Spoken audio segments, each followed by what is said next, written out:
Hi. In this video, I'd like to explore a particularly dark and forbidding topic, that of self-hate, which was suggested recently by a viewer. I searched for that viewer's name in the comments feeds of my last few videos, but unfortunately I couldn't find it, and I'm not sure what happened to it. But in any case, many thanks to you, Mr. or Ms. Missing Comment, for that fantastic idea. Anyhow, here's the usual roadmap of the material in this video. Pause if you want to look at it in detail. You can also find it in the comments section with links to the timestamps. Okay, anyhow, I feel like the whole theme of self-hate is a bit of a delicate topic these days, mostly because it involves the element of hate, which has more or less become a term of deep opprobrium within our world's current climate of political correctness. Consequently, I feel like I need to start this video by spending a minute or two dispelling the whole unhealthy miasma of shame that has come to surround hatred. So, a few quick observations just to loosen up things. First, there's nothing inherently evil about hating. It's not some sort of scary boogeyman hiding under our beds or a spooky apparition skulking around in our closets. In fact, it's really just another human emotion. True, it's not particularly pretty and it definitely has a pronounced negative valence to it, but ultimately it's just another variety of all too human passion. And although it can be difficult to admit, pretty much all of us experience hate in one way or another. And as the saying goes, haters gonna hate. So hatred is pretty much inevitable in our lives and in our world. It's just a question of how and when it manifests itself, and whether we can find it in ourselves to be honest and forthright about it. Second, when you think about it, our capacity for hate is intimately interwoven with our capacity for love. And the fact is that most of us have a love-hate relationship with a lot of things in this world, including life itself. For instance, I personally love going to the symphony because I love hearing the music. But I hate all the traffic and crowds and noise of the city. So going to the symphony is a love-hate experience for me. But that's true of a lot of things in life. I love eating lemon cake, but I hate how it makes me fat. I think you get the idea. And only very rarely does our passion take the form of either a pure, unadulterated, unwavering love for something, or a pure, unadulterated, unwavering hate for it. Basically, most of the time in our lives, love and hate play out in an ongoing and ever-shifting tension with respect to one another. As the poet Rainer Maria Rilke once famously described that principle of complementarity, "If my devils are going to leave me, I'm afraid my angels will take flight as well." But once again, the main point is that contrary to popular wisdom, there's no reason for us to feel particularly ashamed of our hatred, any more than there's a reason to feel ashamed of our love, or any other human emotion we're experiencing for that matter. Okay, so hopefully all of that has served to dispel some of the shame and embarrassment our world is currently insisting we feel about our experiences of hatred and hating. So then, what about self-hate more particularly? Well, probably the first thing to note about it is that not everyone is equally capable of experiencing self-hatred. For instance, sociopaths hardly ever experience it. Of course, the irony there is that the very people who would have the most reason to feel self-hate are actually some of the people who experience it the least. Kind of reminds you a little bit of the Dunning-Kruger effect, doesn't it? Anyhow, sociopaths hardly ever experience self-hate because it requires a certain minimal level of reflective moral self-evaluation. Basically, a conscience, which of course is exactly what sociopaths are missing.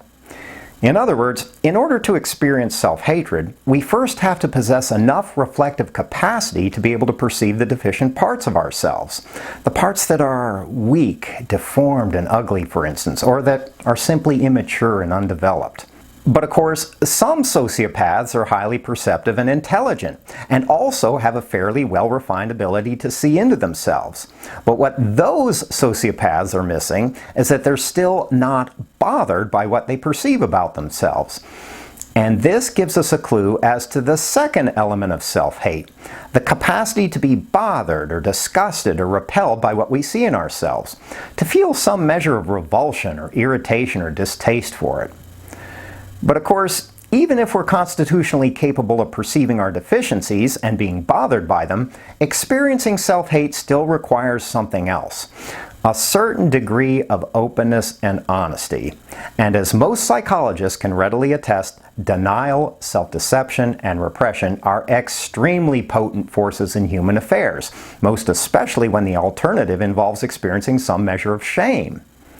And so, without a certain openness to seeing beyond the limits of our usual denial and self-deception, we'll hardly ever be able to experience something as intimidating and shameful as self-hate. And if we do, it will be extremely difficult to admit it to ourselves or to anyone else. So, at this point, let's focus on people who are constitutionally capable of self-hate.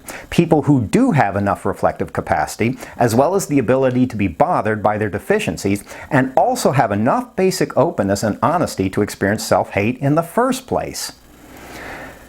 Within that broad and varied range of people, it seems to me that self-hate takes two primary forms, one of which I'm going to call depressive self-hate, and the other which I'll call motivational self-hate.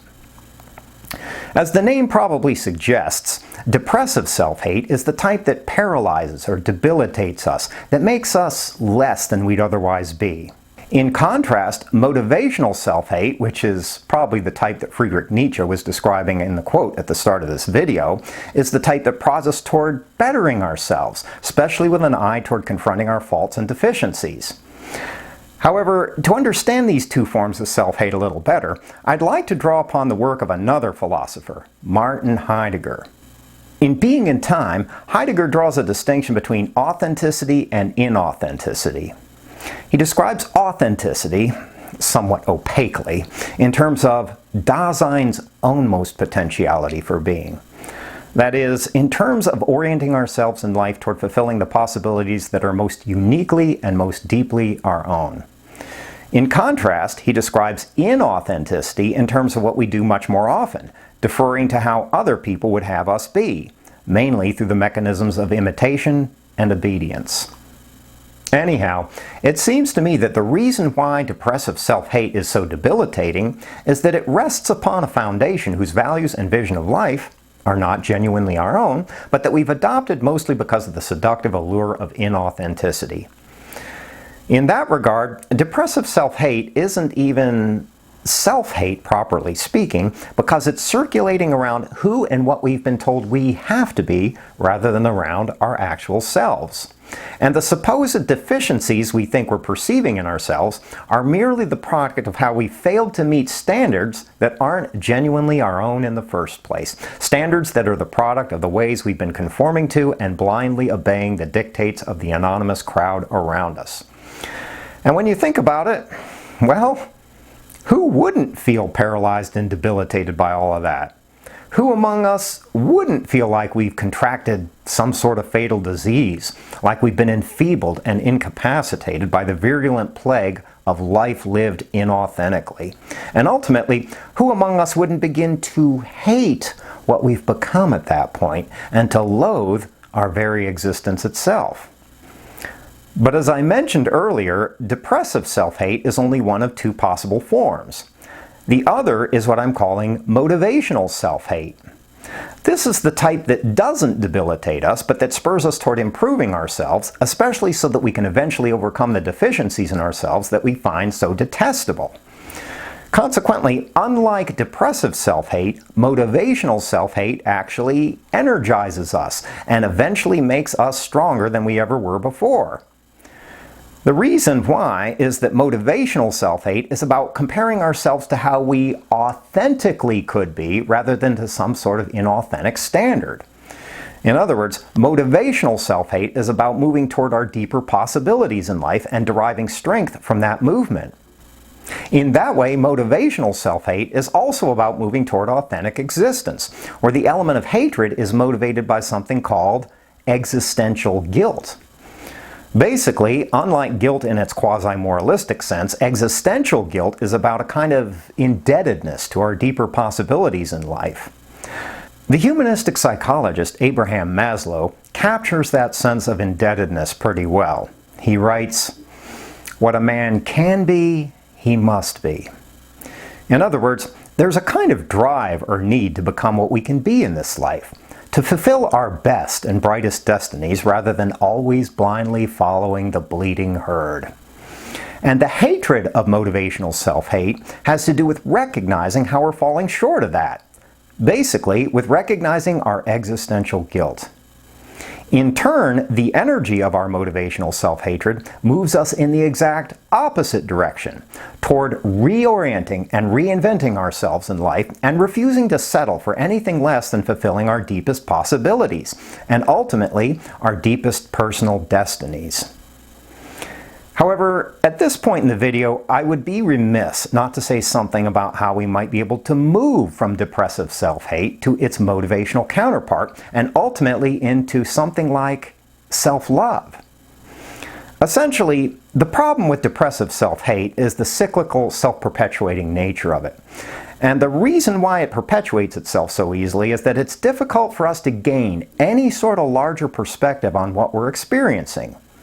Our self-perceptions and the negative judgments that attend them simply seem like a hard, immutable reality. So the whole effort to find a genuinely convincing alternative perspective naturally seems pretty futile, and well-intended suggestions that come from other people, or even from ourselves, things like, just try to see the glass as half full, aren't likely to be very compelling or effective. Basically, moving beyond depressive self-hate usually requires something much deeper than that. And what it usually requires is some sort of bottoming out experience. The kind of experience that forces us to become definitively sick and exhausted with the entire depressive self-hating pattern of life. In that regard, depressive self-hate follows the same basic logic as most other addictions do. And I say other addictions because depressive self-hate can easily be addictive in its own right. Basically, a chronic habit of existing in a state of spiritual toxification and narcosis. And so, one way of asking about how we can move past depressive self-hate would be to ask how we can get past any other sort of addictive habit. And as I suggested a few seconds ago, in the domain of clinical psychology, it's commonly recognized that a lot of the time, probably most of the time, addicts need to go through some sort of devastating, catastrophic bottoming out experience. One that takes us so low that it leaves us with only two possibilities. Either start moving up or die. Sometimes that sort of experience takes the form of literally almost dying. Sometimes it takes the form of having to spend time in prison. Sometimes it's a matter of going through an agonizing spiritual crisis that no one else even knows about. It varies a lot from person to person. But the point is for us to reach the level of being completely sick, exhausted, and depleted with our present self-hating way of being. Basically, reaching a point of utter desperation where the only way out is up. At that point of intolerable hypersaturation, it's possible to start hating the fact that we're caught in the cycle of depressive self-hate, which of course is just another form of self-hate. But this time, an angry form of self-hate, a motivational self-hate. And in that singularly agonizing moment, we can actually start to transform our attitude toward ourselves. Instead of merely remaining the passive prey and victim of our depressive self-hate, we can become something like a cunning predator, an ardent hunter of our own shabby beliefs and habits. Something like a panther moving with infinite agility through the night of our self-detestation. Its sinews lean, taut, and powerful. Its nostrils flared and filled with the scent of our imperfections and shortcomings, and all the myriad reasons we have to loathe ourselves, and always, always hot on the trail of the next kill, the next fatal moment of self-perception and self-improvement, of growth and metamorphosis, when the terrible oblivion of death at long last finds our self-defeating values and ways of life. But of course, within the larger arc of things, even becoming a cunning predator of our personal failings isn't the final answer to the riddle of human existence. At some point, it also becomes necessary to fall in love with ourselves, to take endless delight in what we are and where fate has cast us in this improbable universe. But of course, that's not likely to happen, at least not in any genuine way, as long as we're still mired in our inauthenticity, as long as we're still living out other people's values for them most of the time, and as long as our lives are mostly an ongoing sham and counterfeit as a consequence. Sure, we can keep limping along in that sorry state for years, perhaps even for a lifetime, but that's very different from falling madly, deliriously in love with life, and with our own unique and unduplicatable place in it. But of course, love of that kind isn't merely a love for what we've perfected in ourselves, especially since, as Voltaire once famously noted, the perfect is the enemy of the good. Genuinely loving ourselves means experiencing a profound and abiding appreciation and gratitude for all of what we are, including our inevitable imperfections. Perhaps even gratitude for the very things that once inspired our hatred. To learn to love the coward and cheater in us, no less than the hero. But beyond that, it's also a love for everything we might eventually become. A love for the entire journey of our lives, for the sensation of motion and transcendence, and for the ongoing adventure of trying to manifest the deepest and best of ourselves.